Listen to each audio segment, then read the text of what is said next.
I suppose the most common explanation for rituals is that they kind of give you this sense of comfort. And in the way that we mentioned in the last video, the possibility of meals as a ritual, this is obviously the utmost comfort that you can find. Comfort food, comfort with the family around, with the company, having a form of ritual based around these kind of familiar patterns is certainly an important vision that comes into making the ceremony what it is, or the ritual what it is. And if we use this idea of the meal as a or the feast as we called it last time, or the meal that we share, and then we use that as a form of ritual, a meal that is dedicated to somebody, or gods, or whatever you want to call them.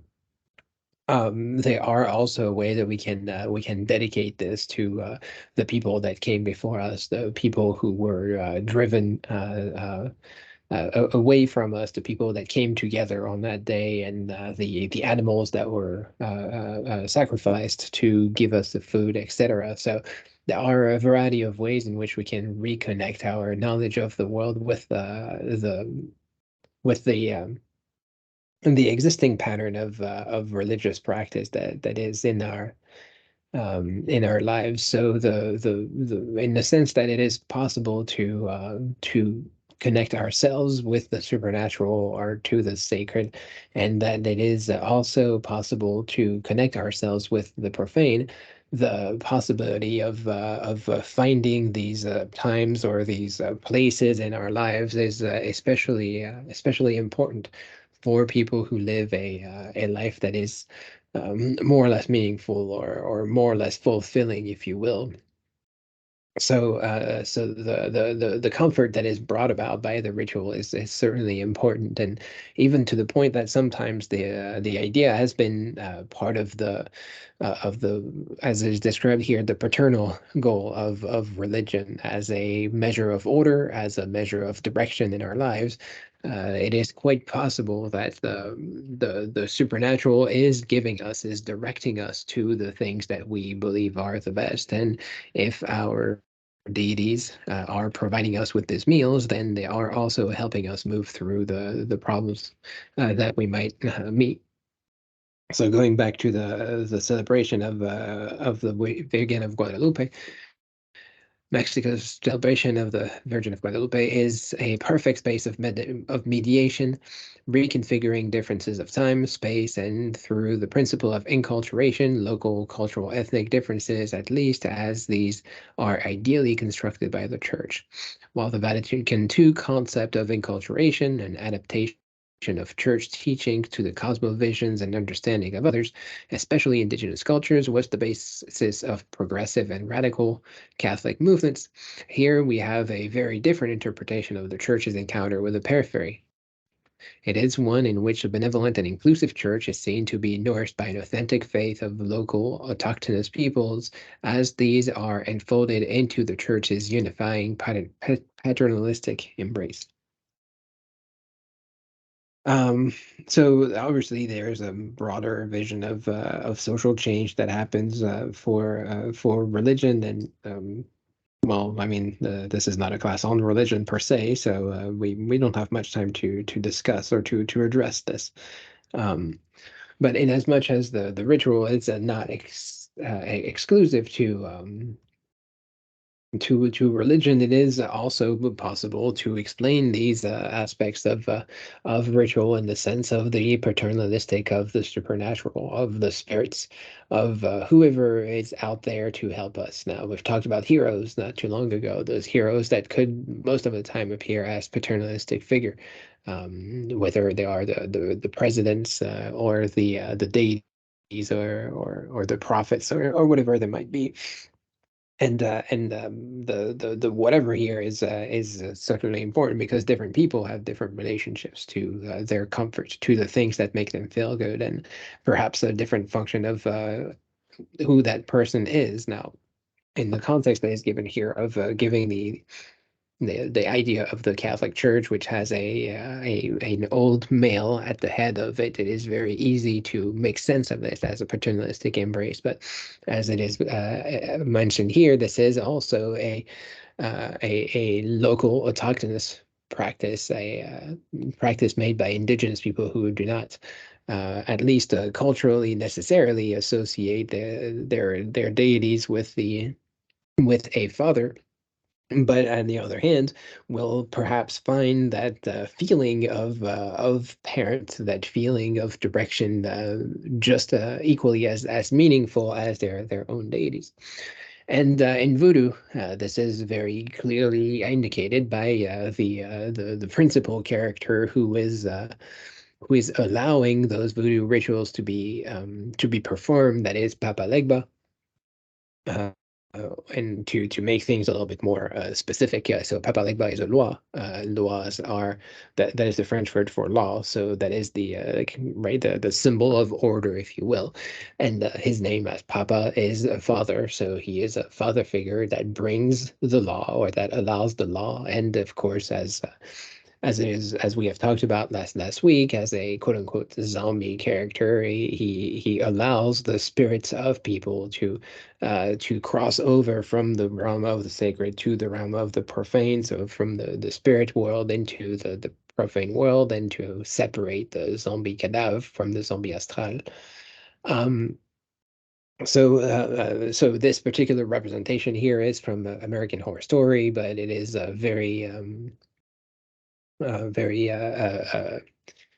stereotypical, I guess, of how people tend to think of Papa Legba in most American representations, anyway. But he is, after all, a material representation of a principle that is completely unknown to us, and generally speaking, the graphic depiction of such a character is probably important. And in this case here, this is kind of a almost zombie-like character by his pale face and kind of disheveled in a way, but also wearing a top hat, a symbol of aristocracy, and also wearing a fancy fur coat, but also wearing these indigenous hairstyle, indigenous jewelry, the skulls around his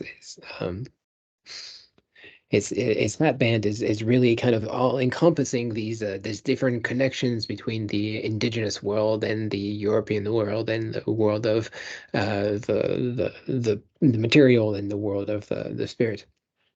And because he kind of sits as this intersection uh, between the spirits and humans. He is the literal crossroads between how people will go from the sacred to the profane, and it is his job to really separate the two. So he is able to make people speak, to make people understand. He's able to show people things about their lives. And as we mentioned last week, as this tradition came from West Africa and kind of became transformed uh, in the American psyche, or in the American consciousness. The figure of Papa Legba has changed as more or less old, or more or less young, or more or less tricky, I guess, in the sense that we have mentioned before, in more or less associated with a devil-like figure, or more or less associated with an angel-like figure, and always though associated with this um, more or less clear separation between the world that we are living in and the world of the spirit. And in a way, the Papa Legba is a representation of another figure that has been appearing more and more frequently in the context of Western culture, and that is the shaman. Now, the idea shaman is an Asian ritual, and by Asian I mean partly in Russia. When we use this word Asian, it typically refers to South or Southeast Asia in very many ways, but the Middle East is an Asian place, and northern Russia is an Asian place as well. Asia is a continent. And so the practice of shamanism comes to us from Asia and is very much associated with the rituals, as the shamans themselves are able to practice the ritual. And this understanding here, the reference here should say Iliad and not shaman. I guess I had shamans on my mind.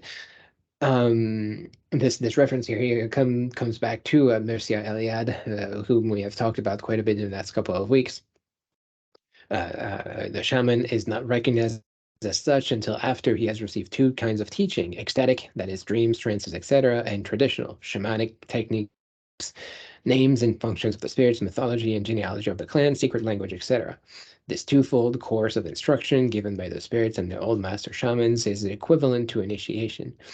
Sometimes initiation is public and constitutes an autonomous ritual in itself, but absence of this kind of ritual in no sense implies an absence of an initiation. The latter can perfectly well occur in a dream or in a neophyte's, so a newcomer's, ecstatic experience. So Eliade is pointing out that not just anyone can become a shaman. They need to have the knowledge, the profane understanding, and they also need to have the spiritual teaching.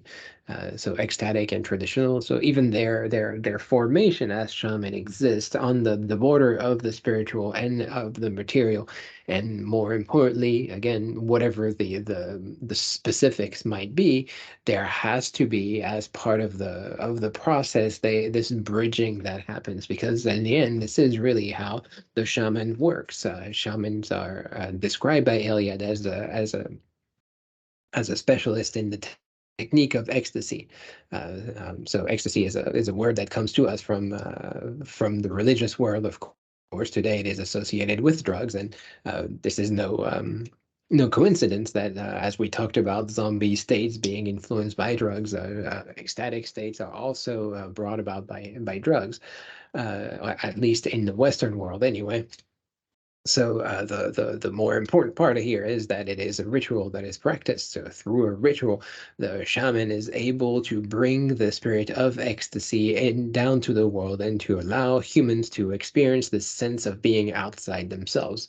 This is what ecstasy means. Literally, you are outside of yourself, and kind of an outer body experience, if you will.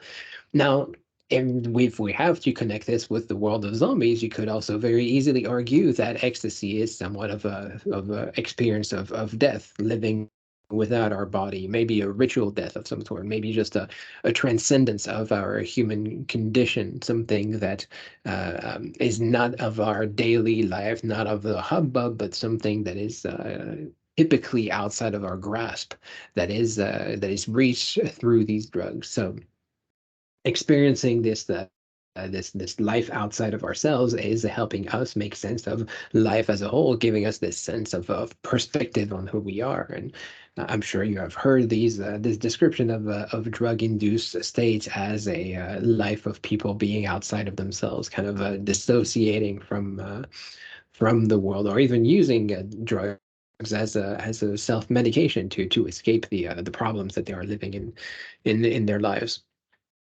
But more importantly, the shamans have this technique, and the technique can be brought about in various ways. Again, through Mircea Eliade, who made a pretty extensive survey of various shamanistic practices, and he's especially relying on the versions of shamanism found in North America at the time when he is writing, that is the 20th century. Probably the most acceptable, and in a way, probably the newest forms of shamanism available to be studied. He says, in North America, as in most other regions, a shaman uses a drum or a rattle. Where the ceremonial drum is missing, it is replaced by a gong or the shell, especially in Ceylon, South Asia, China, etc. But there is always some instrument that, in one way or another, is able to establish contact with the quote-unquote world of the spirit. The last expression must be taken in its broadest sense, embracing not only God, spirits, and demons, but also the souls of ancestors, the dead, and mythical animals. This contact with the supersensible world necessarily implies a previous concentration facilitated by the shamans or magicians, quote unquote, entering its ceremonial costume and hastened by ritual music. Now, the video that was a part of the yesterday was definitely about these costumes and this ritual music. Hopefully, you listen to it with sound, and you can definitely hear the repetition of the music, which brings about the ritual. You can also see the repetition of the movements, which brings about the ritual, and you can see how the people reenacting this particular scene of mythology are kind of connecting with the audience in real time. So um, prompting the people watching their performance to become enthralled in this situation, and perhaps again kind of bringing this sense of perspective into their lives, and being aware of what they are seeing, but also unaware of it, being captured by the mythology of it, but also being a little bit upset by the scene being depicted. So the tools here are definitely important, and we could be a tool that is represented as drugs, because that would be a shortcut, but it could also be something a little bit more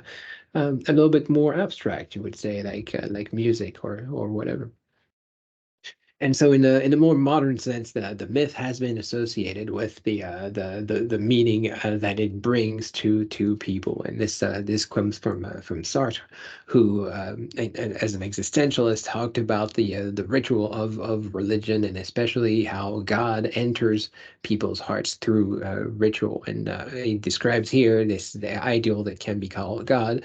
Thus, the best way to conceive of the fundamental project of human reality is to say that man is the being whose project is to be God, whether whatever may be the myth and the rites of the religion considered.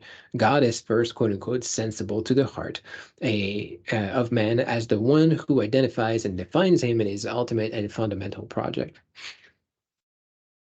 So if man exists in some kind of way, but kind of an open book way, or kind of a blank page way, he is given some of his meaning, some of his existence through this access to the deity. And in as much as we could be anything, or that we are anything, the real reason why we become who we are is somewhat out of our control. So giving up this measure of control, and perhaps embracing the fact that some of that is predetermined or destined in some way, is a way in which religious ritual, as much as any other kind of ritual, can enter. Again, allowing us to pass through these difficult times of life, childhood and teenage, and marriage, or even burial.